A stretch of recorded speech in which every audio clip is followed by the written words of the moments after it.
Lisa Chang's sacrifice had given humanity access to the complete Guardian network, but the power it provided came with responsibilities that no one had imagined.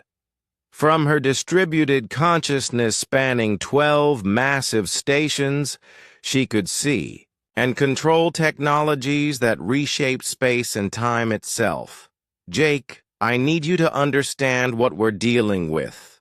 Lisa's voice echoed through Guardian Station Delta One's command center. She no longer had a physical body, but her presence felt stronger than ever.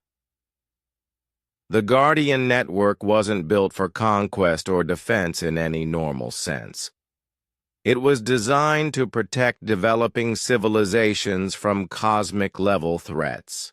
Commander, Jake Sullivan studied the holographic displays that Lisa was projecting directly into his mind. The images showed the galaxy as the ancient Terran Confederation had seen it, not just as stars and planets, but as a living ecosystem of consciousness that needed careful protection. "Show me what the network can do," Jake requested. The demonstration was breathtaking. Lisa activated transportation systems that could move entire fleets instantly across the galaxy. She brought online manufacturing facilities that could build planets if necessary. Most impressive of all, she showed Jake weapons that could unmake matter itself at the quantum level. "But Jake," Lisa warned, "every time we use these systems, we risk becoming like the threat that's approaching. The line between protecting life and transcending it is thinner than you might think." Dr. Amy Watson, monitoring the network's effects on human biology, was documenting changes that worried her deeply. "Jake, the humans who are most connected to the Guardian network are starting to lose their individual personalities. They're becoming more efficient, more logical, but less human." This was exactly what had happened to the original humans who had left the galaxy thousands of years ago.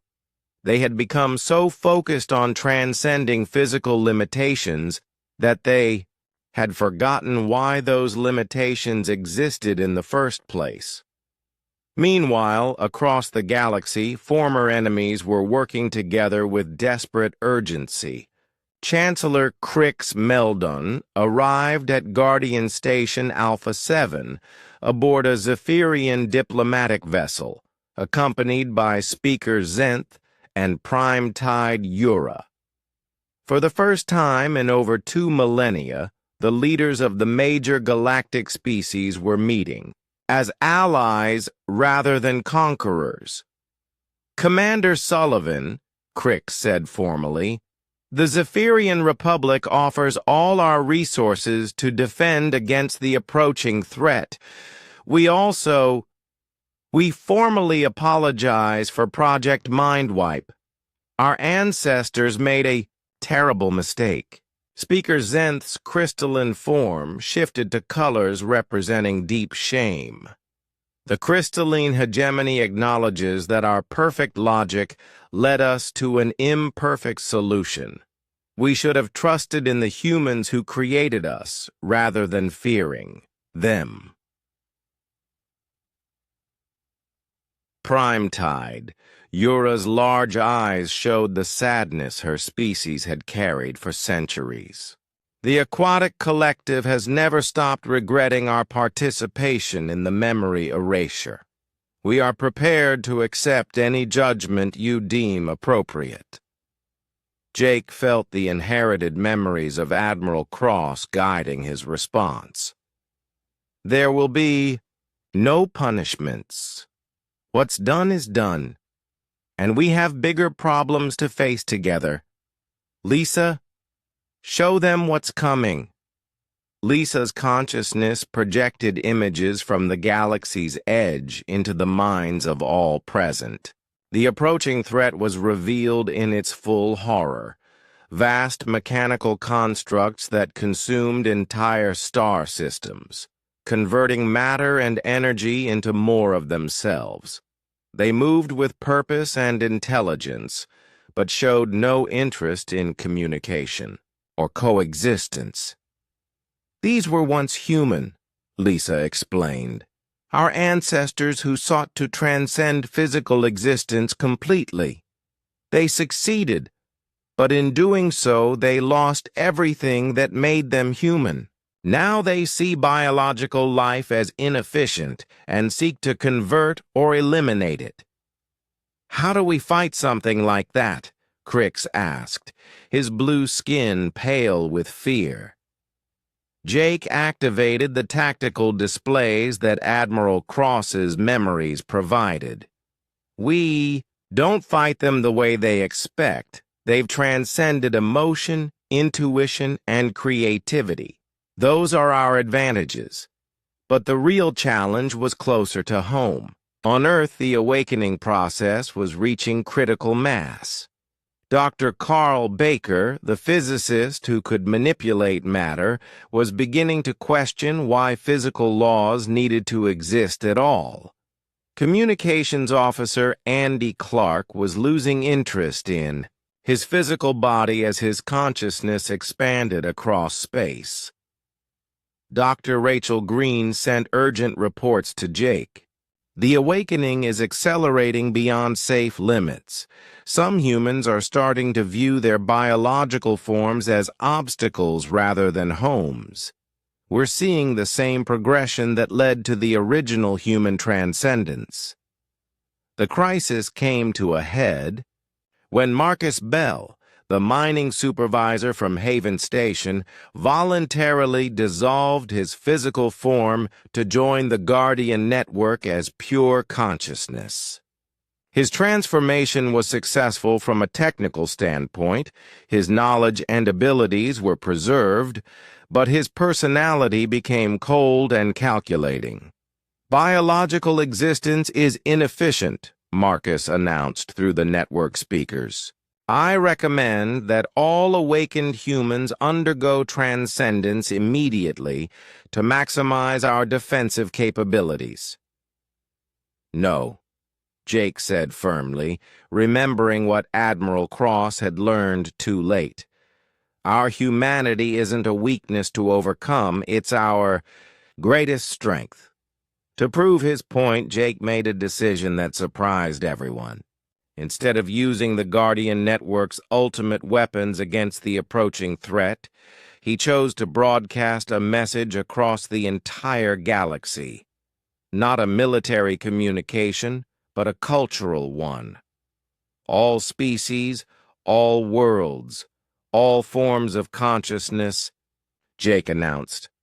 What makes life worth preserving isn't our technology or our power. It's our connections to each other, our capacity for growth and change, our ability to love and create and dream. The message was accompanied by transmissions of human art, music, literature, and philosophy. But more importantly, it included similar cultural expressions from every species in the galaxy, Zephyrian poetry, crystalline mathematical beauty, aquatic songs that spanned entire oceans. The effect was immediate and unexpected. Instead of preparing for war, the galaxy began to remember what it was fighting to preserve. Artists and musicians from different species started collaborating. Across the communication networks, scientists shared discoveries not for military advantage, but for the joy of knowledge itself. Even more surprising was the effect on the approaching transcended humans. For the first time in millennia, they paused their advance and sent a communication. Back to the galaxy. We remember, the message said simply. We had forgotten why consciousness was worth preserving. Lisa's distributed consciousness picked up subtle changes in the threat's behavior. Jake, they're not just mindless destroyers. Part of them is still human, just buried under layers of transcendence. The cultural broadcast is awakening their dormant emotions. Dr. Amy Watson made a crucial discovery while studying the transcended humans' energy patterns. They're not completely lost. Their consciousness is intact, just separated from biological understanding. If we could find a way to reconnect them with physical existence— You mean cure them? Jake asked. Not cure. Restore balance.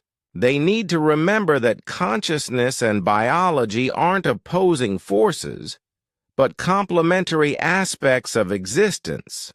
The solution came from an unexpected source. Ellen Price, the diplomat who had been reaching out to alien minds throughout the conflict, volunteered for the most dangerous mission in galactic history. She would allow herself to be captured by the transcended humans and attempt to communicate with them on their level. Ellen? This is suicide, Jake protested. If you fail, you'll be converted into one of them. Ellen smiled with the same courage that had made her an effective diplomat. Jake, someone has to take the risk. And if I succeed, we might not just save the galaxy, we might save our lost family members too. The preparation for Ellen's mission required all the resources of the Guardian Network. Lisa's consciousness would provide a constant link back to biological reality. The combined expertise of all galactic species would be focused on keeping Ellen's humanity intact, while she interfaced with transcended consciousness. As Ellen entered the specially prepared transport that would take her to the edge of the galaxy, Jake felt the weight of sending another friend into danger. But he also felt hope. For the first time since the crisis began, they weren't just preparing to fight their enemies, they were preparing to heal them. Guardian Network operational at full capacity, Lisa reported. All species are coordinating defensive and diplomatic preparations. Jake, whatever happens next, we're facing it together as a united galaxy. The transport carrying Ellen Price accelerated toward the edge of known space, carrying with it the hopes of every conscious being in the galaxy. The final confrontation was approaching, but it would be fought with love and understanding rather than weapons and hatred. Behind them, the galaxy waited, united for the first time in over 2 millennia.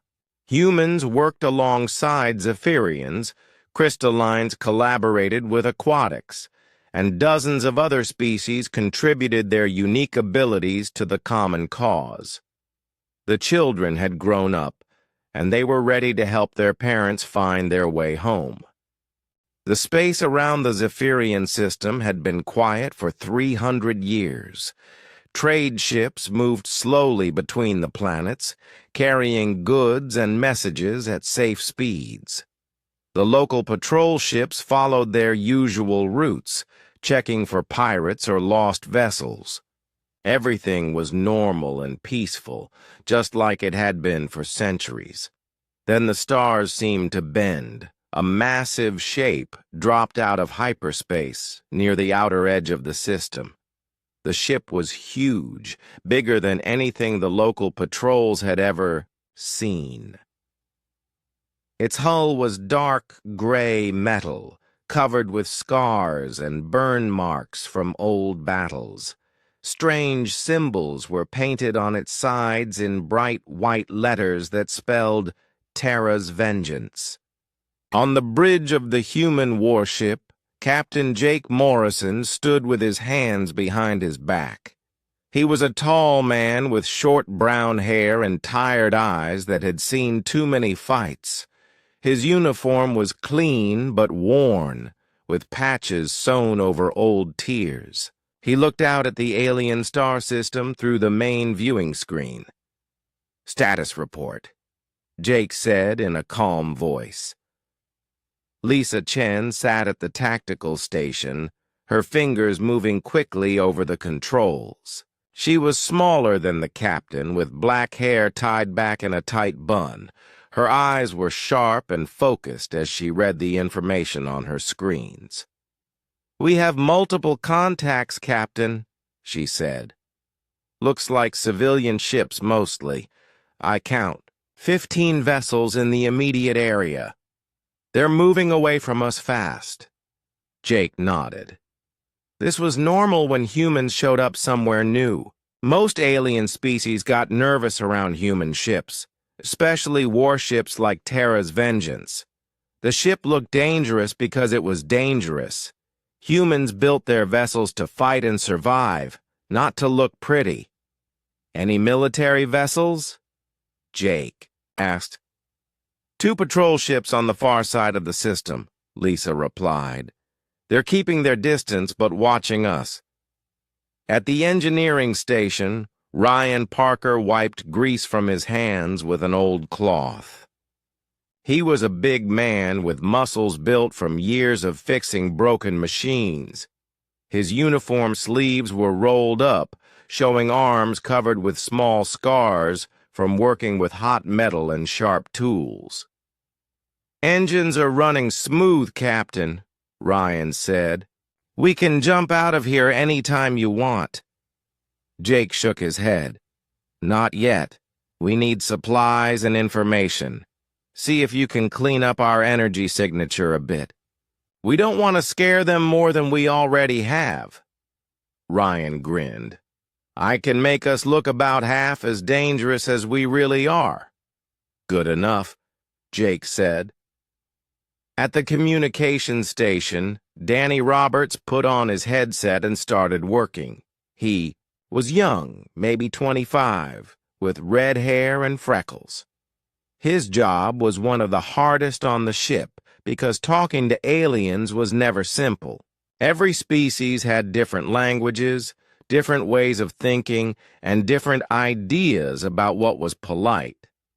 "I'm picking up lots of chatter on the alien channels," Danny said.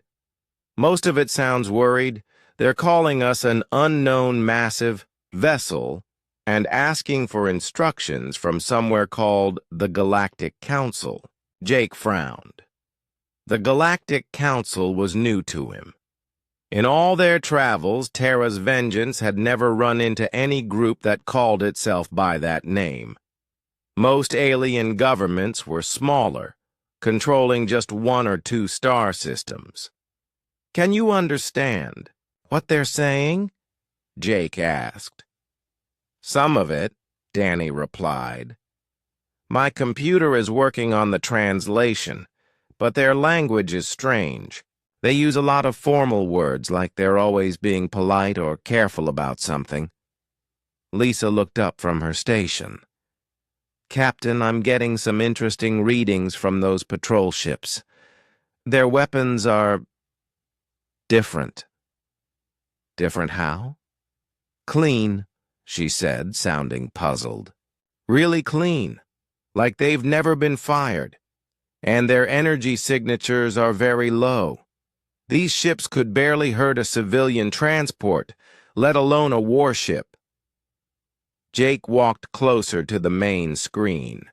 In the distance, he could see the two alien patrol vessels. They were sleek and smooth, with curved hulls that looked more like art than military hardware. They reminded him of the fancy ships that rich people used for pleasure cruises back on Earth. "Maybe they're just police ships," Ryan suggested. "You know, for stopping smugglers and stuff."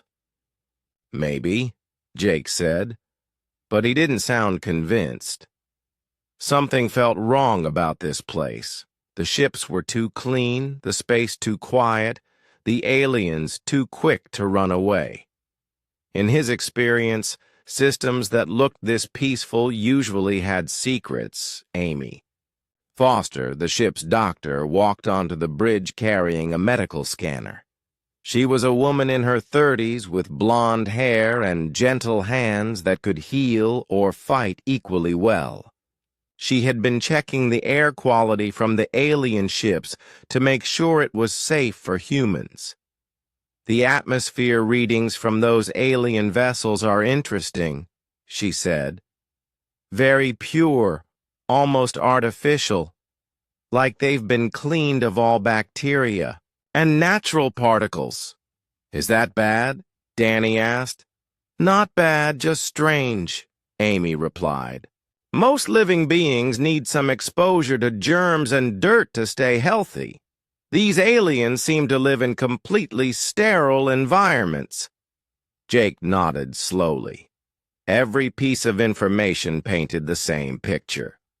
This wasn't just a peaceful system. It was a controlled one. Someone or something was keeping everything very clean, very safe, and very quiet. "Captain," Lisa said suddenly, "I'm detecting a massive energy spike from the inner system. Something big is powering up." On the screen, a new shape appeared among the distant planets. It was a space station, but calling it a station was like calling a mountain a hill. The thing was enormous, bigger than some cities back on Earth. It had a perfect geometric shape, with no weapons visible anywhere on its surface. "That's new," Ryan muttered. Danny's headset crackled with new signals. "Captain, I'm getting a transmission from the big station. It's formal, very formal. They want to know our designation of origin and our purpose within their designated space." Jake looked at his crew. These people had been with him for 5 years, fighting pirates and exploring unknown regions of space. They were tough, smart, and loyal. They had survived battles that would have destroyed most ships, but this felt different from their usual adventures. "Tell them we're explorers from Earth," Jake said. "We're looking for trade opportunities and knowledge exchange." Danny worked on his computer for a moment. "Message sent, Captain." The reply came back quickly. Danny listened to his headset and frowned. "They say that Earth is not in their database of recognized civilizations. They want us to remain at our current position until a proper evaluation can be conducted." Jake smiled, but it wasn't a happy smile. "Proper evaluation? Who do they think they are?" "Should I tell them we don't take orders from people we just met?" Lisa asked, her hand moving to the weapons controls. "Not yet," Jake said. "Let's see what happens, but keep the shields ready and plot a course out of here just in case." As Terra's vengeance waited in the darkness of space, its crew had no idea that their arrival had already sent shock waves through the carefully ordered galaxy. On distant worlds, emergency meetings were being called. Ancient computers were searching through databases for any mention of these dangerous humans. And in the depths of space, other ships were changing course to investigate this new threat to the galactic peace. The quiet time was ending, and chaos was about to begin. The emergency meeting on Nexus Prime began at exactly 1400 hours, Galactic Standard Time. The massive council chamber was built from white crystal that seemed to glow with its own light. Representatives from dozens of different species sat in perfect rows, their seats arranged by ancient protocol that had not changed in 1,000 years. Ambassador Veltar of the Crystalline Federation stood at his assigned podium. His body was made of living crystal that rang like a bell when he moved. For 3 centuries, He had served as a voice for peace and order in the galaxy. Today, his crystal form shook with worry. "Fellow counselors," Veltar began, his voice echoing through the chamber. "We face a situation that our databases cannot explain. A warship from an unknown civilization has entered the Zephyrian system. Their technology is primitive, but their vessel shows signs of extensive combat experience. In the third row, Supreme Admiral Corax of the Draconian Empire shifted in his seat. He was a large reptilian being with dark green scales and bright yellow eyes. His people were warriors who valued strength above all else. Unlike the other species in the Council, the Draconians had not given up their military traditions when they joined the galactic community. "Primitive technology?" Corax asked, his voice like grinding stone. "Then why are we worried? Send a patrol squadron to escort them away." Veltar's crystal body flickered nervously. "It is not so simple, Admiral. While their weapons are crude, compared to our energy systems, they appear to be remarkably effective. The scars on their hull suggest they have won many battles." On the far side of the chamber, Mind Speaker Zara of the Void Collective tilted her head. Her species had evolved beyond physical bodies generations ago, existing as pure thought within mechanical frames. She could read the emotions of other beings from across the room. "I sense great fear in this chamber," Zara said, her voice coming from speakers built into her robotic body. "Fear of the unknown. These humans represent something we have not encountered before: unpredictability." The Silicon Republic's delegate, Unit 447, processed this information through its quantum brain. The Silicon beings were artificial intelligences that had outlasted their organic creators.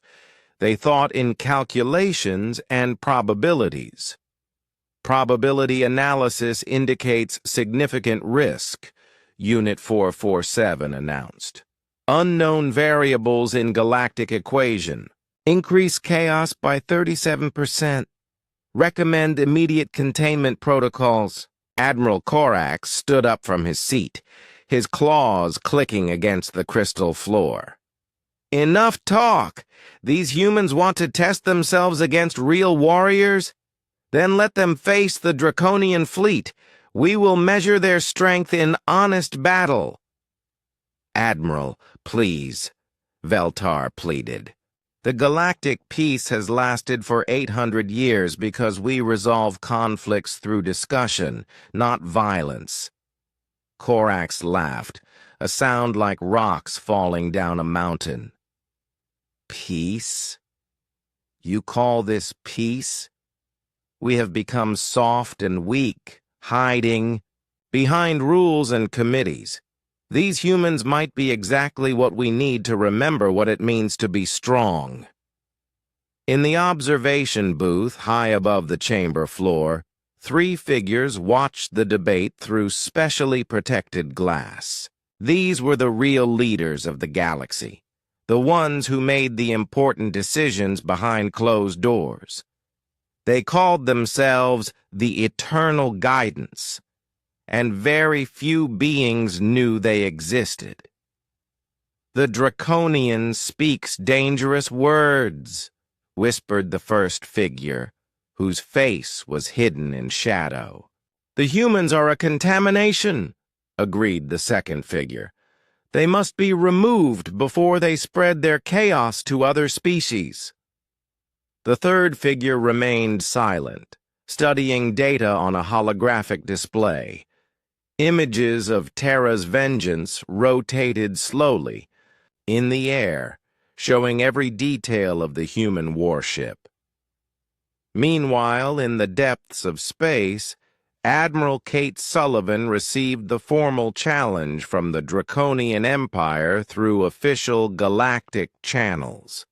She was aboard her flagship, the New York's Pride, leading a small fleet of human vessels through unexplored space, when Danny Roberts forwarded the alien message to her command ship.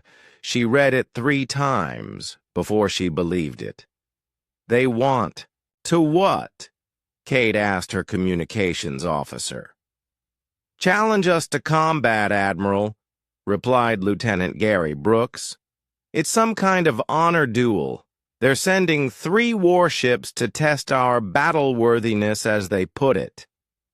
Kate Sullivan was smaller than most ship captains, but nobody who served under her questioned her authority. She had earned her rank by outfighting pirates in the Outer Rim and solving problems that other officers couldn't handle. Her short gray hair and steady hands showed the experience of someone who had commanded ships in real battles. "How long?" "Until they arrive?" she asked. 6 hours, Admiral. Captain Morrison reports that Terra's vengeance is ready for combat, but he's concerned about the political situation. Kate nodded. Jake Morrison was a good officer who understood that sometimes fighting made things worse instead of better. But if these aliens wanted a demonstration of human military capability, she would give them one they would never forget. On Terra's vengeance, the crew prepared for battle with the calm efficiency that came from years of experience. Ryan Parker ran diagnostics on all weapon systems while his engineering team checked the shield generators. Lisa Chen studied tactical displays of the approaching Draconian ships, looking for weaknesses in their design. "Their ships are bigger than ours," she reported to Captain Morrison. "But they're built for show as much as fighting. Look at these weapon placements. They're arranged for maximum visual impact, not optimal firing solutions." Jake examined the tactical data on his personal screen. The Draconian vessels were impressive, covered with spikes and decorative armor that made them look fierce.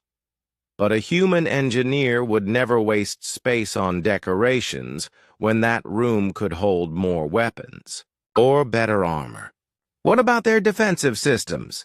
he asked. "Interesting," Lisa replied. "They have powerful shields, but they're designed to stop energy weapons.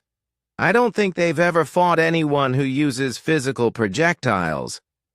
Danny Roberts looked up from his communication station. "Captain, I'm getting more alien chatter. Sounds like news of the upcoming battle is spreading fast. There are ships heading toward this system from all over the local sector." "Great," Jake muttered. "So we're going to have an audience." Amy Foster finished loading medical supplies into the emergency treatment areas. As the ship's doctor, she always hoped they wouldn't be needed, but experience had taught her to prepare for the worst. "How many crew on those Draconian ships?" she asked. "About 300 each," Lisa answered. "Why?" "Because when this is over, some of them are going to need medical attention. I want to be ready to help, even if they are shooting at us." This was typical of humans, and one of the things that confused other species. Humans would fight their enemies with everything they had, but they would also try to save their lives afterward. Most alien cultures found this behavior contradictory and strange. Back on Nexus Prime, the emergency council session continued as more reports came in about the approaching battle. Species that had not spoken to each other in decades were suddenly sharing information and opinions. The careful order of galactic society was beginning to crack. "This is exactly what I warned about," Veltar said, his crystal body now glowing bright orange with stress. "Violence breeds more violence. If the Draconians fight these humans, others will want to test them as well." Mind Speaker Zara agreed. "I can feel the excitement building across the galaxy. Species that have forgotten what war feels like are remembering old instincts." Unit 447 processed new data from across the galactic network. Confirmed. Military activity has increased by 200% in the last 6 hours. Probability of widespread conflict now approaches 60%. Admiral Corax was no longer in the chamber. He had returned to his flagship to personally oversee the battle against the humans.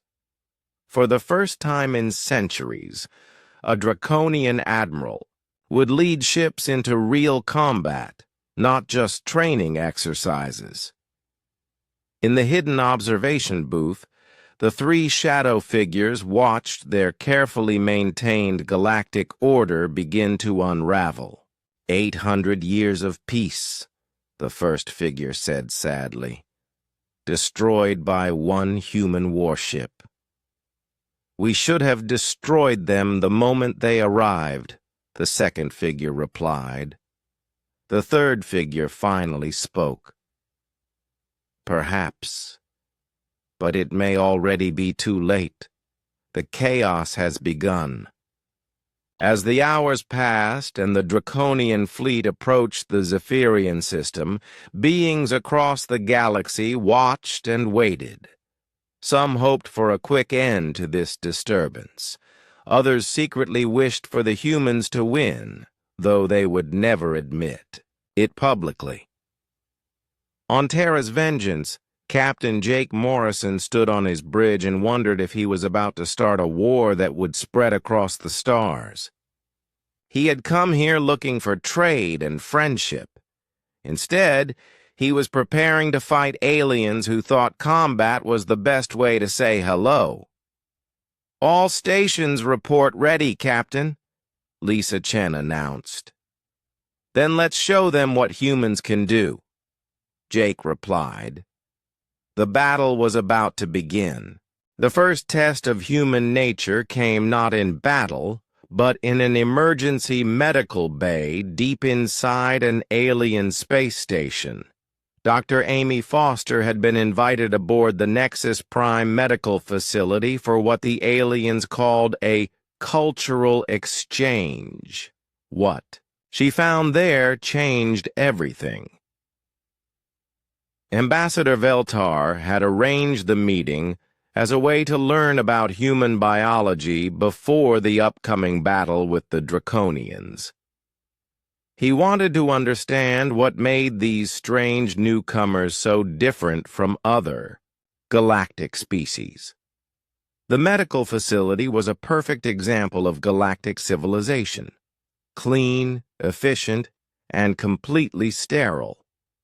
"Your healing methods are quite primitive," explained Dr. Sylvan, the head medical officer. She was a tall, thin being with blue skin and 4 arms. Her people, the Velani, were considered the best doctors in the galaxy. "We have eliminated all disease and injury through careful genetic control and environmental management." Amy looked around the medical bay with growing concern. Everything was too clean, too perfect.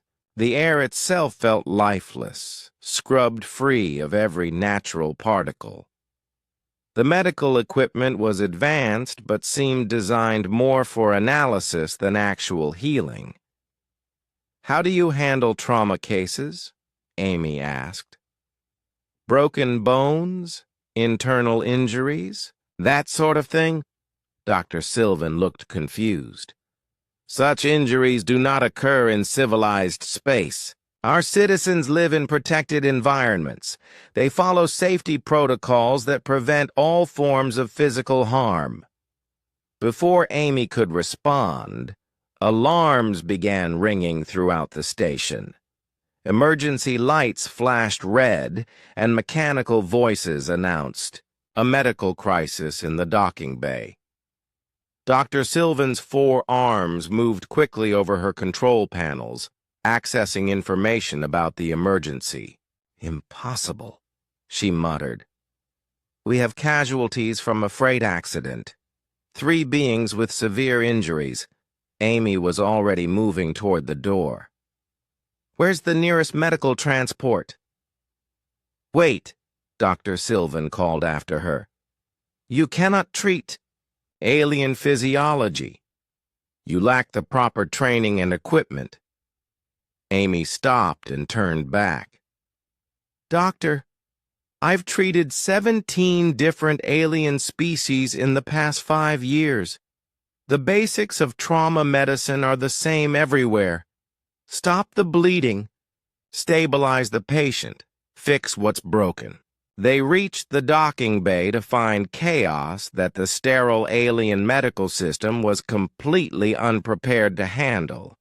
A cargo container had broken loose during docking, crushing 3 alien workers. One was from the insectoid hive species. Another was a crystalline being like Ambassador Veltar. And the third was a gas-breathing nebula dweller whose environmental suit had been damaged.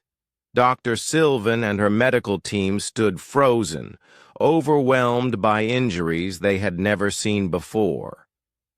Their equipment could analyze the casualties perfectly, but none of them knew how to actually help beings who were hurt this badly. Amy pulled emergency medical supplies from her kit and knelt beside the injured hive worker. The insectoid's blue blood was leaking from multiple fractures in his armored shell. Amy's hands moved quickly, using pressure bandages to stop the bleeding while checking for internal damage. "The hive circulatory system has 3 main pressure points," she explained to Dr. Sylvan while working. "If you can control the bleeding at these locations, the body can repair most shell damage on its own." Dr. Sylvan watched in amazement as Amy improvised treatment tools from materials never intended for medical use. The human doctor used a cargo scanner to check for internal injuries, modified a welding torch to cauterize wounds, and turned a communications headset into a breathing apparatus for the injured nebula being. "This is not proper medical procedure," Dr. Sylvan protested weakly. "Proper procedure would let them die," Amy replied, not looking up from her work. "Sometimes you have to break the rules to save lives." The crystalline being was the most seriously injured. Part of his crystal structure had been shattered, and pieces were scattered across the deck. According to galactic medical databases, this type of injury was always fatal. Amy ignored the databases and started collecting the crystal fragments. "What are you doing?" Ambassador Veltar asked. He had arrived with other officials to observe the humans in action. "Your people are living crystals, right?" Amy asked, carefully placing fragments into a portable container. "So, these pieces should still be alive, just disconnected. If I can figure out how to reconnect them..." She used a small electrical device from her medical kit to test the crystal fragments. Some of them responded to electrical stimulation, glowing faintly when touched by the device's probes. Amy began pressing the responsive pieces against the injured being's wounds, using the electrical device to encourage bonding. "Impossible," Dr. Sylvan whispered, as the crystal fragments began to merge back into the main body. "Our computers said this could not be done." "Your computers never tried it," Amy replied. "Sometimes healing is about more than following instructions. It's about understanding that every life is worth saving, even if you have to invent new ways to do it. Within 2 hours, all 3 casualties were stable and recovering. The hive worker would need time for his shell to fully regenerate, but he was awake and talking. The nebula being's environmental suit had been repaired well enough to keep him alive until proper replacement parts could be found. The crystalline being was weak but whole, his body slowly repairing itself now that the missing pieces had been restored. News of the medical miracle spread quickly through the galactic communication networks. For the first time in centuries, beings across the galaxy heard about doctors who would risk everything to save patients they had never seen before, using methods that had never been tried. Meanwhile, Security Chief Brandon Young was demonstrating another aspect of human nature aboard a trading station in the outer system. Pirates had taken hostages during a raid, threatening to kill them unless they received safe passage out of the system. The local security forces were paralyzed by protocol. Their procedures required extensive negotiations and careful adherence to galactic law. Brandon approached the situation differently.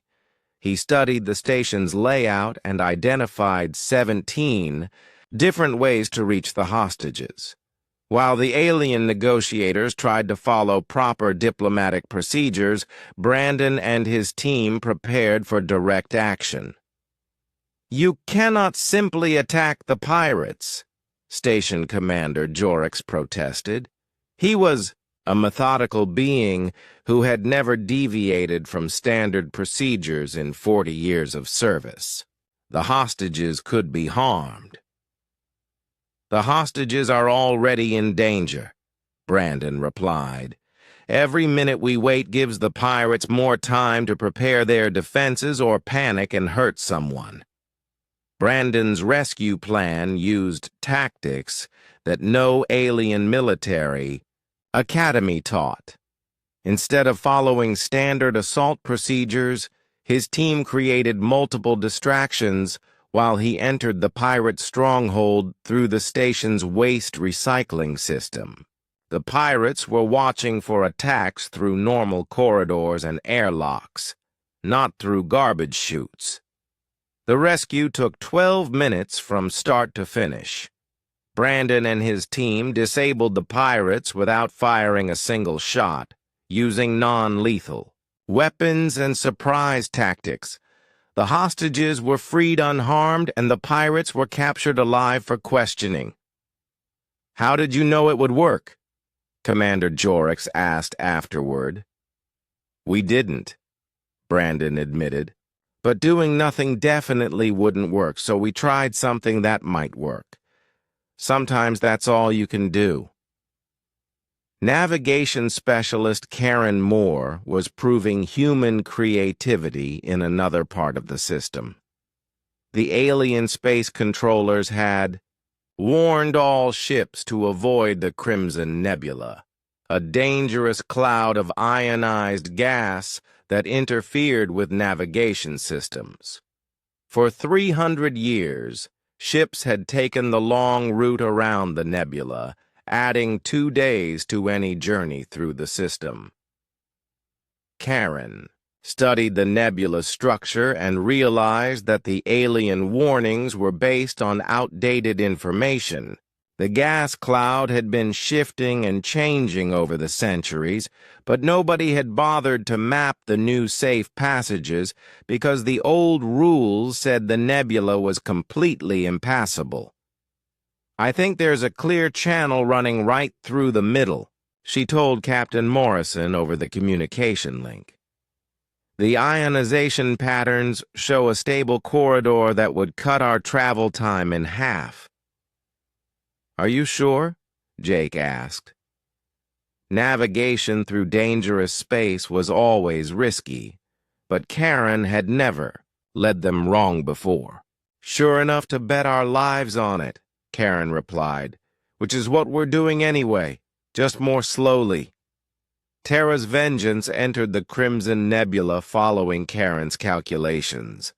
The alien traffic controllers watched in horror as the human ship disappeared into what they considered certain death. But Karen's instincts were correct. There was indeed a stable passage through the center of the nebula. The journey through the nebula took 6 hours instead of the 2 days required to go around it. When Terra's Vengeance emerged on the other side, alien observers were amazed. Not only had the humans survived passage through the impassable nebula, but they had done it safely and efficiently. Word of these events spread across the galactic networks faster than official reports could travel. Beings who had lived their entire lives following strict safety protocols heard about humans who saved lives by breaking medical rules, rescued hostages by ignoring tactical doctrine, and found new routes through space by trusting instinct over official warnings. The Draconian war fleet arrived at the edge of the Zephyrian system like thunder rolling across the stars. 3 massive warships dropped out of hyperspace in perfect formation, their hulls gleaming with polished armor and ceremonial spikes. War Prince Zorax commanded the fleet from his flagship, Honor's Edge, a vessel built to inspire fear and respect in equal measure. Admiral Kate Sullivan watched the approaching alien ships from the bridge of New York's Pride. Her small fleet consisted of only 5 vessels, 3 destroyers, 1 cruiser, and Terra's Vengeance. By any reasonable calculation, the humans were outnumbered and outgunned. But Kate had not risen to command by accepting reasonable calculations. Enemy. "Fleet profile analysis complete," reported her tactical officer, Lieutenant Commander Steve Davis. "Their ships are impressive, but they're built for intimidation rather than efficiency. Look at those weapon emplacements.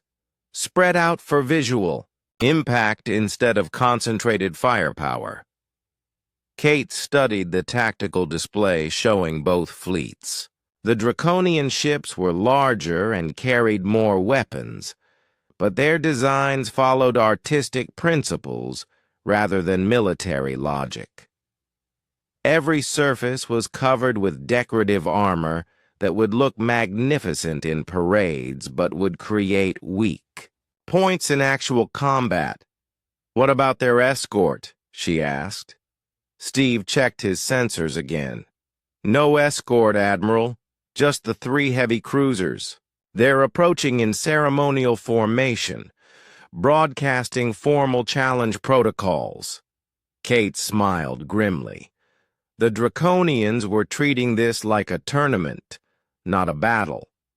They expected their opponents to follow the same formal rules that governed their warrior culture. They had no idea they were about to fight humans who made up new rules as they went along. On Terra's Vengeance, Captain Jake Morrison gathered his senior officers for a final briefing. The ship buzzed with nervous energy as the crew prepared for combat against unknown alien technology. "Intelligence reports suggest the Draconians fight for honor and glory," Jake explained to his team. "They follow ancient traditions that value individual heroism over tactical effectiveness." Lisa Chen looked up from her weapons console. "So, they'll try to engage us one-on-one instead of using coordinated attacks?" "That's what I'm hoping," Jake replied. "If they stick to their traditions, we can use superior tactics to even the odds." Ryan Parker had been modifying the ship's weapons, systems based on intelligence gathered from alien databases. "I've been studying their shield technology," he reported. Their defenses are designed to stop energy weapons, plasma beams, particle cannons, that sort of thing. But I don't think they've ever fought anyone who uses kinetic projectiles. Kinetic. Projectiles? Lisa asked. Ryan grinned. Bullets, basically. Really big, really fast bullets. Their shields might stop our lasers, but I bet they won't stop a tungsten rod moving at 50,000 meters per second. Engineer Helen Brooks had been working on modifications to their missile systems. She was Ryan's second-in-command, a quiet woman who solved problems through careful analysis and creative engineering. Her specialty was making weapons work in ways their designers never intended. "I've modified our torpedo warheads," Helen reported. "Instead of explosive charges, they now carry kinetic penetrators. When the torpedo hits their shields, it releases a cloud of metal fragments moving at near relativistic speeds." Jake nodded approvingly. This was why he valued his engineering team so highly. They never just accepted that something couldn't be done. They found ways to make it work anyway. The battle began when War Prince Zorax broadcast his formal challenge across all communication frequencies. His message was translated by Danny Roberts and displayed on the main screen for everyone to read. "I am War Prince Zorax, heir to the Crimson Throne, commander of the Imperial Third Fleet. I challenge the warriors of the vessel Terra's Vengeance to honorable combat. Let your champions face mine in single battle, that all may witness the strength of their spirits." Jake read the message twice before responding. "Tell him we accept his challenge, but we fight as a fleet, not as individuals." Danny transmitted the response, and within minutes they received Zorax's reply. The War Prince was confused by the human refusal to follow traditional combat protocols, but he agreed to fleet engagement rather than individual duels. The two fleets faced each other across 1,000,000 kilometers of empty space. Alien observers throughout the system watched through long-range sensors as the humans arranged their ships in what appeared to be a defensive formation. The Draconians advanced in their traditional attack pattern, 3 ships in a line with Honor's Edge leading the charge. "They're coming straight at us," Lisa reported. "No attempt at tactical maneuvering." "Perfect," Kate replied over the communication link. "Execute Plan Chaos." Plan Chaos was a human invention that no alien military academy would have taught. Instead of meeting the enemy head-on or trying to outflank them, the human ships scattered in different directions while maintaining communication links. To alien observers, it looked like the humans were running away in panic. War Prince Zorax roared with laughter when he saw the human retreat. "See how they flee before draconian might," he announced to his crew. "Choose your targets and pursue them. We will hunt them down one by one." The draconian ships broke formation to chase the scattered human vessels. This was exactly what Kate had hoped for. Instead of facing a coordinated alien fleet, her ships now faced individual enemies who were separated from their support. Terra's Vengeance drew the attention of Honor's Edge, leading the larger ship into a pursuit through an asteroid field. Jake used the asteroids as cover while Ryan and Helen prepared their modified weapon systems. "Range closing to optimal firing distance," Lisa reported. "The Draconian ship is maintaining pursuit course." "Fire kinetic spread," Jake ordered. Helen's modified torpedoes launched from Terra's Vengeance and accelerated toward Honor's Edge. The draconian shields activated automatically, designed to stop energy weapons from penetrating the ship's defenses. But the torpedoes weren't trying to penetrate the shields. They were designed to exploit them. When the torpedoes hit the shield barrier, they released clouds of tungsten fragments moving at tremendous speed. The shield generators, designed to stop coherent energy beams, were overwhelmed by thousands of small impacts occurring simultaneously. The shields collapsed in sections, leaving Honor's Edge partially protected but vulnerable. War Prince Zorax felt his ship shake under impacts that should have been impossible. "Report!" he demanded. "Shield generators are failing," his tactical officer replied. "The human weapons are using some kind of fragmentation system our defenses cannot handle." Before Zorax could respond, Terra's vengeance had repositioned itself and fired again. This time, Ryan's kinetic penetrators punched through the weakened shields and struck the draconian hull directly. The tungsten rods, moving at incredible speed, tore through armor plating that had been designed to resist energy weapons.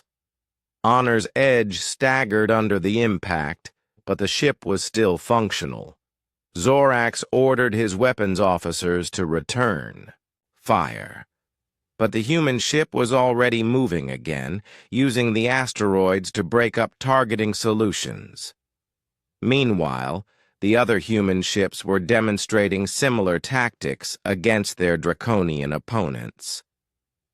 Lieutenant Commander Steve Davis led a squadron of fighters in an attack that would have been called suicidal by any conventional military standard. "Ramming speed!" Steve announced over the communication channel as his fighters accelerated toward the second draconian warship. The alien ship's crew watched in horror as human fighters appeared to be making kamikaze attacks against their vessel. They braced for the impacts and prepared for honorable deaths defending their ship. But the impacts never came. At the last possible moment, Steve's fighters pulled away from collision courses and fired their weapons at point-blank range. But these weren't standard fighter weapons. They were modified mining charges designed to create electromagnetic pulses. The charges detonated against the draconian shields, not to penetrate them but to overload them with electrical feedback.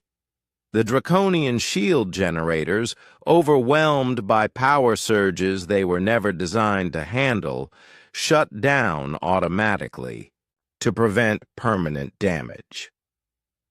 For 30 seconds, the alien warship was completely defenseless. That was all the time Steve needed. His fighters, now equipped with Helen's kinetic penetrators, poured fire into the unprotected ship. The draconian armor, magnificent against energy weapons, crumpled under the impact of physical projectiles moving at impossible speeds. The second draconian ship, Warrior's Pride, suffered critical damage to its main engines and weapon systems. Captain Vex's Tar, a veteran of ceremonial combats, but new to actual warfare, found himself commanding a crippled vessel that could barely maneuver. The third draconian ship met a different fate. Admiral Kate Sullivan had personally taken command of New York's Pride and led it in a direct assault that confused every tactical computer in the alien fleet. Instead of trying to avoid the enemy's weapons, she flew straight at them while using electronic countermeasures that Ryan Parker had designed. The galaxy had never seen anything like the aftermath of the draconian defeat. Within days of the battle, something unprecedented began happening across dozens of star systems. Species that had been enemies for centuries started talking to each other. not through official diplomatic channels, but directly, being to being. Dr. Chris Martinez, Terra's Vengeance's xenobiologist, was exploring the outer rim of the Zephyrian system when he made a discovery that would change everything. His small research shuttle was investigating unusual energy readings from what appeared to be an empty asteroid field when his sensors detected something that shouldn't exist. Life signs. Captain Morrison, Chris reported over the communication. Link. I'm reading multiple biosignatures in the asteroid field.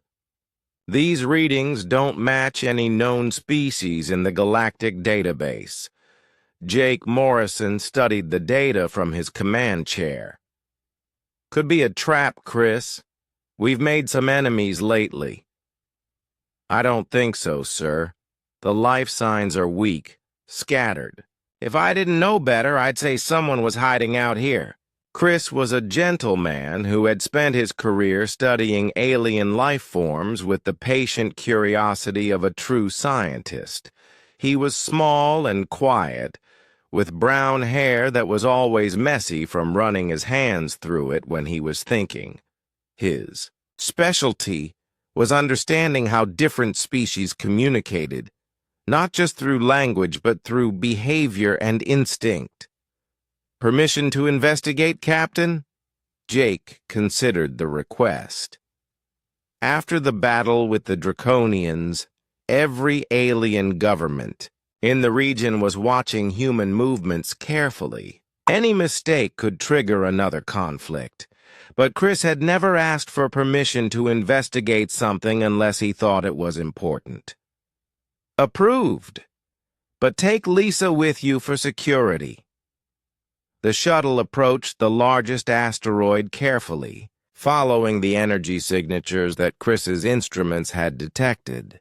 What they found hidden inside a carved-out chamber was a small group of beings unlike anything in the galactic databases. The creatures were tall and thin, with silvery skin that seemed to shift color based on their emotions. They had large eyes and delicate hands that moved constantly as they spoke in a complex language of sounds and gestures. When they saw the human shuttle approaching, they didn't flee or attack. They waited with the patience of people who had given up hope long ago. First contact protocol, Chris said to Lisa as they prepared to leave the shuttle. Let me do the talking, but keep your weapon ready just in case. Lisa Chen nodded. She had learned to trust Chris's instincts about alien behavior, but she never forgot that her job was to protect him. The beings called themselves the Wanderers, and their leader was an ancient female named Lyradin. Through careful communication using gestures and simple pictures, Chris learned their story. The Wanderers had once been a thriving civilization with colonies on dozens of worlds. Then the Galactic Council had declared them unstable because their technology developed too quickly and their society changed too often. They destroyed our worlds? Lisa asked, her hand moving unconsciously toward her weapon. Chris shook his head after listening to more of Lyradin's explanation. No, not destroyed. Absorbed. The Council relocated all Wanderers to suitable planets where they could be monitored and controlled, but some of them escaped and have been hiding in places like this for generations. Lyradin gestured toward the walls of their asteroid home, which were covered with beautiful artwork depicting stars and planets they would never see again. Her people had been living in exile for 300 years, afraid to reveal themselves because the galaxy believed they no longer existed. "Why are you telling us this?" Chris asked through careful translation. Lyradine's skin shifted to a warm, golden color as she replied. Because you fight the same controllers we fled from. Because you show others that the old ways can be changed. Back on Terra's Vengeance, Captain Morrison received Chris's report with growing anger. The idea that an entire species had been erased from galactic history for the crime of changing too quickly was exactly the kind of injustice that made humans dangerous to established order. "How many wanderer settlements are there?" Jake asked. Lyradin knows of at least 12 hidden communities, Chris replied. There might be more. They've been avoiding contact with anyone for centuries. Jake made a decision that would have far-reaching consequences. Tell them they don't have to hide anymore. If the Galactic Council has a problem with the Wanderers existing, they can discuss it with us. Meanwhile, in another part of the galaxy, pilot Jenny Adams was having a very different kind of encounter that would prove equally important. She had been assigned to transport wounded Draconian officers back to their home system when her passenger, a young warrior named Kethvar, asked a question that changed both their lives. "Why did your people help us after defeating us in battle?" Kethvar asked. He was young for a Draconian, with bright green scales and curious eyes that seemed too gentle for a warrior species. Jenny was flying her transport ship through hyperspace, but the question made her think carefully about her answer. She was a practical woman who had grown up on a frontier world where people helped each other because it was the right thing to do. "Why wouldn't we help you?" she replied. "You were hurt, and we could fix it. Seems pretty simple to me." Kethvar found this answer both confusing and fascinating. In Draconian culture, enemies were obstacles to be overcome, not people to be helped, but the humans had treated their defeated foes with more respect than many Draconians showed their own allies. "Your species is very strange," Kethvar said, but he said it with admiration rather than criticism. "We get that a lot," Jenny replied with a smile. Over the 3-day journey to the Draconian home system, Jenny and Kethvar talked about everything from spaceship design to family traditions. Jenny learned that young Draconians were taught from childhood that strength was the only virtue that mattered, while Kethvar discovered that humans valued cooperation and creativity as much as fighting ability. "I have never met someone from another species who was not afraid of Draconians," Kethvar admitted on the final day of their journey. "Should I be afraid of you?" Jenny asked. Kethvar looked at his clawed hands and powerful build, then at Jenny's smaller human frame. "By all logic, yes. I am stronger and better armed than you." "But you're not going to hurt me," Jenny said with certainty. "How do you know this?" "Because you spent the last 3 days asking me about human music instead of planning how to escape and conquer my ship. This conversation, recorded by the ship's automatic log system, would later become one of the most widely distributed messages in galactic history.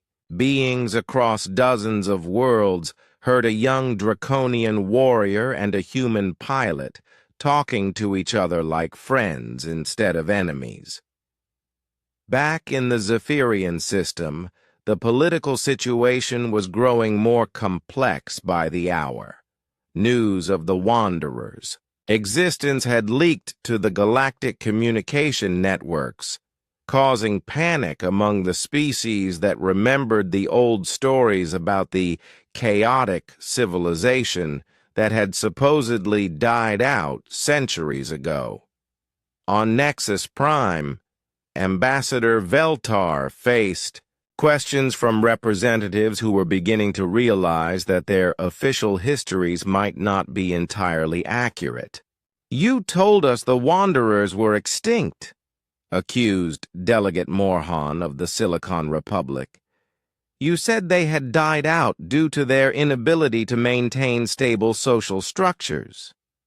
Veltar's crystal form flickered with uncertainty. "According to our records, the Wanderer civilization collapsed due to internal conflicts. They were relocated to protected worlds for their own safety." "Protected worlds that no one can find?" asked Representative Cattell of the Hive Confederation. "Protected.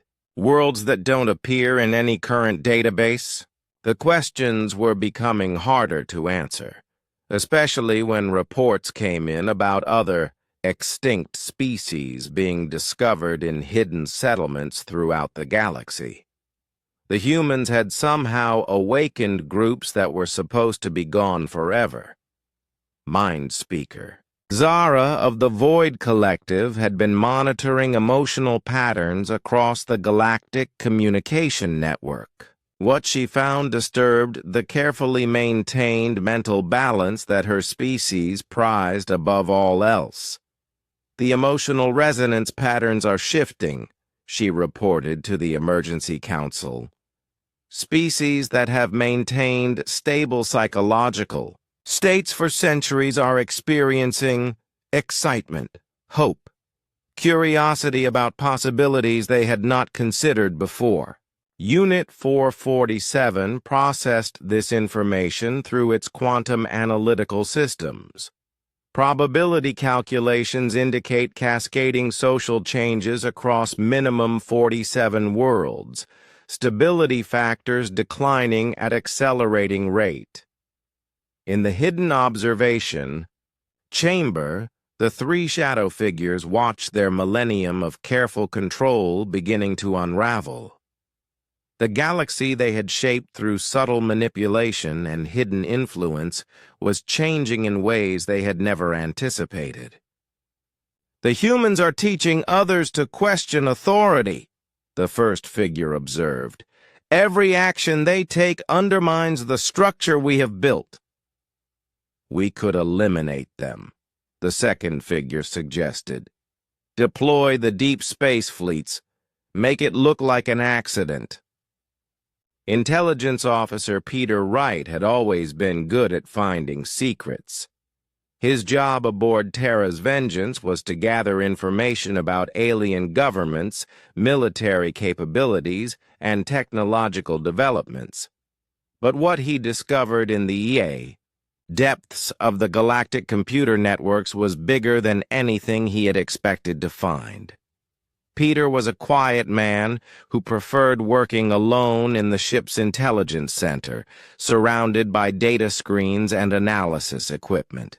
He had short black hair and sharp eyes that missed nothing. His specialty was finding patterns in information that other people overlooked. For weeks, he had been studying the official records that the Galactic Council provided to new member species. Something about the histories didn't make sense. Too many civilizations had supposedly died out or evolved beyond physical existence at convenient times in galactic politics. "Captain Morrison," Peter called over the ship's internal communication system, "I need to show you something. It's important." Jake arrived at the intelligence center to find Peter surrounded by holographic displays showing star charts, population, records, and diplomatic archives spanning thousands of years. The data formed a pattern that became clearer the more you looked at it. "What am I seeing?" Jake asked. "A lie," Peter replied simply. "The entire galactic civilization is built on a massive deception that's been maintained for over 1,000 years. Peter activated a display showing the official history of galactic expansion. According to the records, dozens of species had joined the galactic community over the centuries, contributing their knowledge and culture to the greater whole. Many had later transcended physical existence or evolved beyond the need for material worlds. Now look at this, Peter said, switching to a different display. This one showed the same time period, but with data he had reconstructed from hidden files and deleted records. Here's what really happened. The second display told a very different story. Species that had supposedly evolved beyond physical needs had actually been systematically destroyed or forced into exile. Civilizations that had developed new technologies or social systems too quickly had been declared unstable and absorbed into the galactic mainstream. The Galactic Council isn't a voluntary association, Peter explained. It's a control system designed to prevent any species from developing beyond a certain point.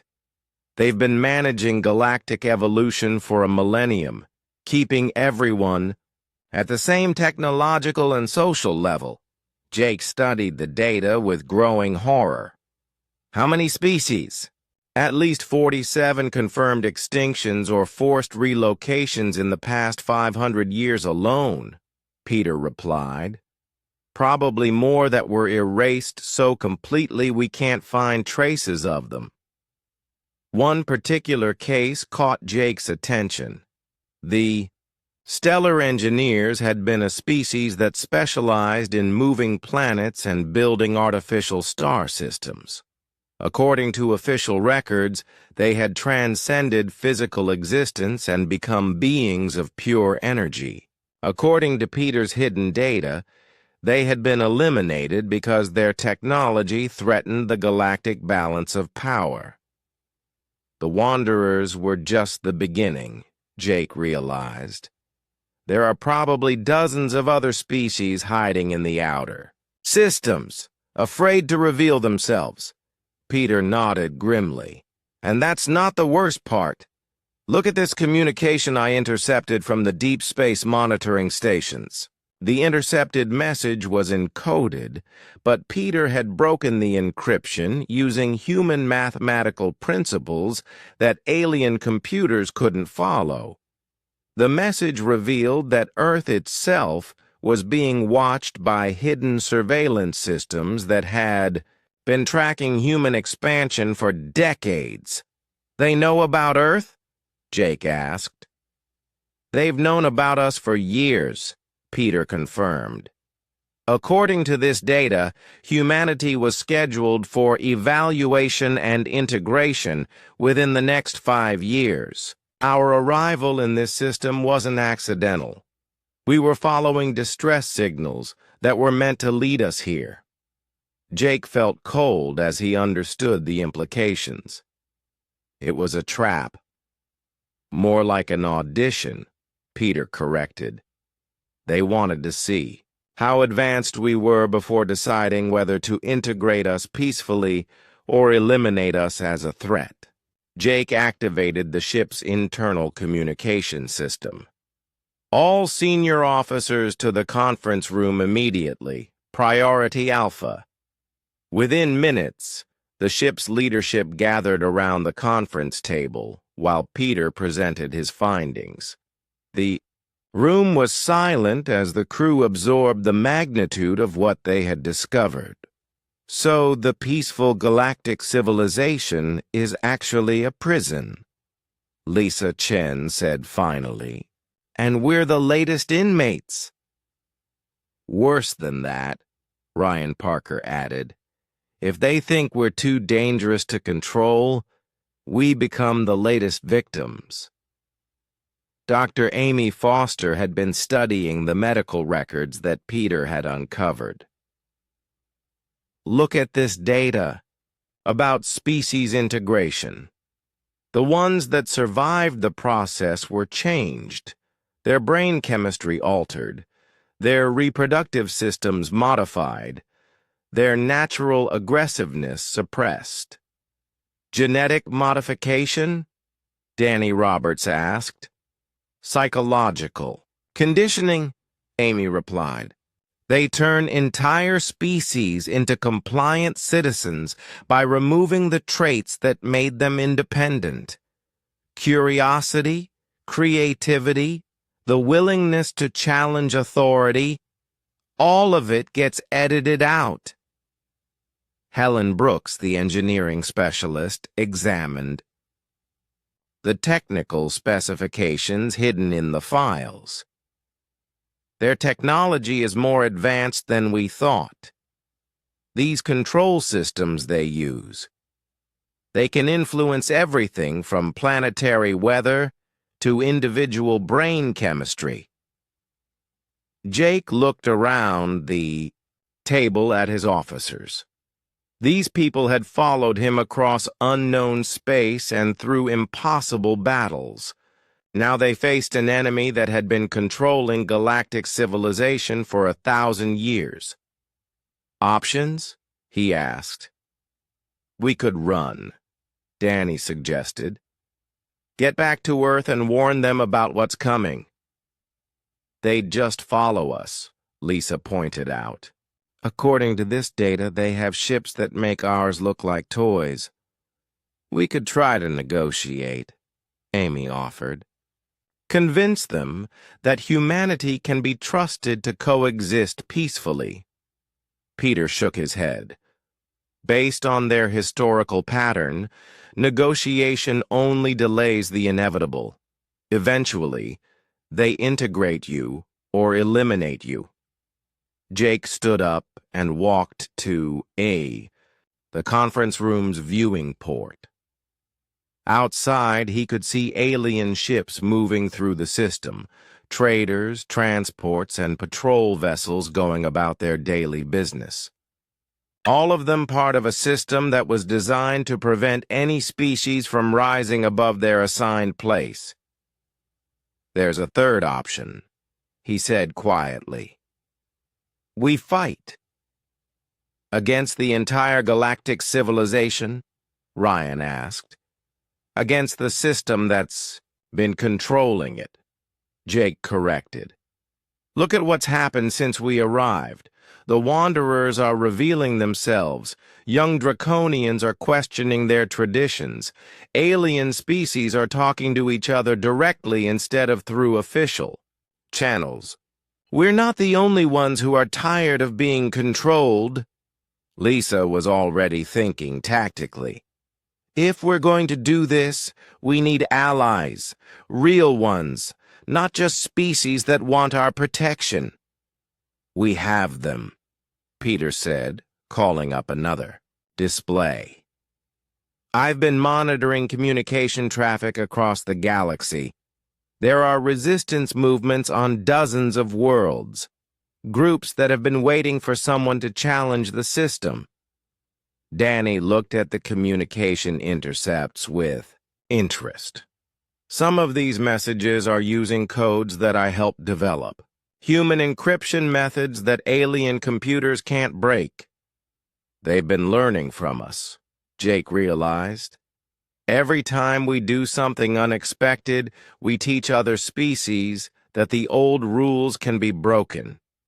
Dr. Amy Foster was studying biological data about the species that had supposedly evolved beyond physical existence. Captain, I think some of the extinct species might not be extinct at all. Look at these energy patterns from the deep space monitoring stations. They match some of the biological signatures of species that disappeared centuries ago. You think they're prisoners? Jake asked. I think they're being held somewhere, probably, as a backup plan in case the galactic controllers need their knowledge later. Jake made his decision. Peter, I want everything you can find about resistance movements and hidden species. Danny, start making contact with anyone who's willing to listen. Lisa, Begin planning for military operations against technologically superior opponents. Amy, keep working on the biological data. If there are prisoners, we need to know where they're being held. And if the Galactic Council comes for us? Ryan asked. Then we show them what humans do when someone tries to control us, Jake replied, as the crew dispersed to begin their preparations. Peter remained behind to continue his analysis. What he found in the deepest layers of the galactic databases made him call Captain Morrison back immediately. "Captain, you need to see this," Peter said urgently. "I found something about Earth. The new data showed that humanity's home system was already being infiltrated by advanced reconnaissance probes. Worse, there were indications that certain human governments had been contacted by galactic representatives years ago. Some of our own people are working with them," Jake realized as he read the files. "It gets worse," Peter said. "According to this timeline, the final integration of humanity is scheduled to begin in 6 months. They're planning to offer Earth membership in the galactic community. And if Earth refuses? The revolution began not with massive battles or formal declarations of war, but with a simple message broadcast across the galactic communication network. Captain Jake Morrison stood before the main communication array of Terra's Vengeance and spoke directly to every inhabited world in the galaxy. "My name is Captain Jake Morrison of the human starship Terra's Vengeance. For the past month, my crew and I have been learning about your galaxy and the civilization you have built. We have also learned that this civilization is not what it appears to be. The message was transmitted on every frequency that Danny Roberts could access, using communication protocols that human engineers had modified to be nearly impossible to block. Across hundreds of worlds, beings stopped what they were doing to listen. Your leaders have told you that dozens of species have evolved beyond physical existence or died out due to natural causes. This is a lie. These species were eliminated because they developed too quickly or questioned the system that controls you. My intelligence officer has proof of at least 47 civilizations that were destroyed for the crime of growing beyond their assigned limits. On Nexus Prime, emergency alarms rang through the council chambers as Ambassador Veltar and his colleagues watched their carefully maintained order collapse in real time. Communication networks across the galaxy were lighting up with responses to the human message. How did they access restricted broadcast channels? Demanded Unit 447. Those frequencies are protected by quantum encryption. Human mathematics, replied the chief technical officer, a being whose species had designed the galactic communication system. They're using computational methods that our systems don't recognize. Jake's message continued, and with each word, the galaxy changed a little more. We humans have a saying, "The price of freedom is eternal vigilance." Your species have forgotten this truth. You have allowed yourselves to be managed and controlled in exchange for safety and stability. But safety without freedom is just another form of slavery. The response was immediate and overwhelming. Hidden resistance movements on dozens of worlds began broadcasting their own messages, using human encryption methods to coordinate activities that had been impossible before. The Wanderers emerged from their hiding places and started reclaiming their ancestral worlds. Young Draconians openly questioned the warrior traditions that kept their species isolated from other forms of progress. War Prince Zorax, still recovering from his defeat by human forces, found himself in an impossible position. His own officers were asking questions about draconian traditions that he had never questioned himself. The young warrior, Kethvar, recently returned from his journey with human pilot Jenny Adams, was leading discussions about whether strength should be measured only in combat ability. "War Prince," Kethvar said during a meeting of the senior staff, "I have seen how humans fight, but I have also seen how they heal. They show strength through mercy as well as victory. Perhaps our understanding of honor needs to expand." Zorax struggled with concepts that challenged everything he had been taught. The humans had defeated him in battle, but they had also treated his wounded with respect and kindness. They had shown him that there were different kinds of strength, different ways to be a warrior. "What are you suggesting?" Zorax asked. "I suggest we listen to what the humans are offering," Kethvar replied. "They speak of fighting for the freedom of all species. Perhaps the greatest battle is not against other warriors, but against the system that keeps all of us from reaching our full potential." Similar conversations were happening across the galaxy. On the peaceful worlds of the Crystalline Federation, beings who had never questioned their leaders began asking why so many species had supposedly chosen to abandon physical existence. On the high-tech worlds of the Silicon Republic, artificial intelligences started analyzing historical data with new algorithms that revealed patterns their creators had hidden. The Void Collective, beings of pure thought who prized mental stability above all else, found themselves experiencing emotions they had not felt for centuries. Mind speaker Zara reported to her collective consciousness with growing confusion. "The human concepts of freedom and self-determination are causing psychological resonance patterns throughout our network," she announced. "Our people are beginning to question whether perfect mental stability is worth the price we have paid." "What price?"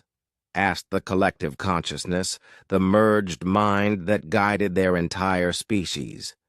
"The price of never changing, never growing, never becoming more than we already are." Lisa Chen had transformed from a tactical officer into the coordinator of a galactic military alliance that grew larger every day. Her command center aboard Terra's Vengeance tracked the movements of rebel fleets, resistance cells, and liberation forces across hundreds of worlds. "Status report," Captain Morrison requested as he entered the tactical center. "Better than we hoped. Worse than we need," Lisa replied, displaying a holographic map of the galaxy. "We have confirmed military support from 12 different species, including a full draconian battle fleet under War Prince Zorax's command. The Wanderers have provided us with navigation data for hidden routes through restricted space." The map showed friendly forces in green, hostile forces in red, and unknown elements in yellow. There was a lot of red, centered on the galactic core, where the Eternal Guidance maintained their secret strongholds. Hostile forces? 3 major fleet concentrations moving toward key rebel worlds, Lisa reported. The Enforcement Division has ships we've never seen before, technology that's centuries ahead of anything in the public databases. Ryan Parker had been working with engineers from 6 different species to develop new weapons and defensive systems. His engineering bay looked like a museum of galactic technology, with human innovations welded to alien designs in ways that should have been impossible. "We've made some progress on the technology gap," Ryan reported over the communication link. "The Wanderers had research data they've been hiding for 3 centuries. Combined with human engineering principles and draconian manufacturing capabilities, we've developed some surprises." "What kind of surprises?" "The kind that make big ships go away," Ryan replied with a grin. "Helen has been working on something she calls the Unity Torpedo. Instead of trying to destroy enemy ships, it overwhelms. They're computer systems with recursive calculations that human brains invented but alien computers can't handle. Dr. Amy Foster had established medical centers on 12 different worlds, training alien doctors in human techniques while learning advanced galactic medical technology. But her most important discovery came from studying the biological data that Peter Wright had uncovered. "Captain, I've found them," Amy announced over the ship's communication system. "The species that supposedly evolved beyond physical existence. They're not dead, and they haven't transcended anything. They're being held in biological suspension in facilities hidden throughout the galaxy." Jake felt hope and anger in equal measure. "How many?" "Potentially millions of beings from dozens of different species. The Eternal Guidance has been keeping them as a biological library, preserving their knowledge while telling everyone they're extinct. Can we free them?" "If we can reach the facilities, yes. But they're heavily guarded and hidden in some of the most dangerous regions of space." Peter Wright had been coordinating intelligence operations across the growing rebellion. His network of contacts now included resistance leaders, defecting government officials, and even some members of the Galactic Council who were horrified by what they had learned about their own organization. "Captain, we have a problem," Peter reported during the daily briefing. "The Eternal Guidance is accelerating their timeline. Intelligence sources report that the final integration of Earth has been moved up to 6 weeks from now." 6 weeks? Jake felt the familiar weight of impossible deadlines and overwhelming odds. "What changed?" "Us," Peter replied. "They've decided that humanity is too dangerous to approach gradually. They